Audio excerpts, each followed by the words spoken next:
ডিসেম্বরে আমরা নির্বাচন চাই। যে নির্বাচন না হলে কোন অবস্থাতে বিদেশি বিনিয়োগ আসবে না। আমি প্রধান উপদেষ্টার বক্তব্যকে খণ্ডিত করে কিছু বলতে চাই না। আমাদের প্রিয় সাংগঠনিক অভিভাবক বিএনপির ভারপ্রাপ্ত চেয়ারম্যান উনি বলেছেন ডিসেম্বরে নির্বাচন দিতে হবে, ডিসেম্বরে নির্বাচন হবে। আমরাও বলছি ডিসেম্বরে নির্বাচন দিতে হবে। আমরা নির্বাচন চাই, জনগণের ভোটের অধিকার না। বাংলাদেশকে যে কোনো চক্রান্ত থেকে রক্ষা করার জন্য নির্বাচন ডিসেম্বরে হতে হবে। আপনি গতকালকে দেখেছেন যে দেবপ্রিয় ভট্টাচার্য অত্যন্ত নামকরা একজন অর্থনীতিবিদ, উনি বলেছেন এই সরকারের এই সময়ে 27 লক্ষ কিংবা 28 লক্ষ মানুষ দারিদ্র সীমার নিচে নেমে গেছে।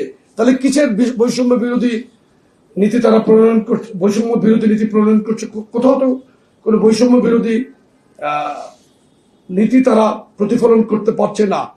এবং টিআইবি আরেকজন নাম করা অর্থনীতিবিদ, একজন সম্মানিত মহিলা অর্থনীতিবিদ, ওনার নাম খুব সম্ভবত ফাহমিদা আক্তার, খুব সম্ভবত, উনি বলেছেন যে নির্বাচন না হলে কোন অবস্থাতে বিদেশি বিনিয়োগ আসবে না। একটি গণতান্ত্রিক সরকারই দরকার বিদেশি বিনিয়োগের জন্য। তারা যে বিদেশি বিনিয়োগের যে ঢাকঢোল পিটিয়ে আশিক চৌধুরীকে এনে তারা যে প্রেজেন্টেশন দিল, সেটার বেলুন কিন্তু ফুটে গেছে। মানুষ কিন্তু বুঝে ফেলেছে কোনো বিনিয়োগই কিন্তু আসছে না। ধন্যবাদ সকলকে। সুতরাং আমরা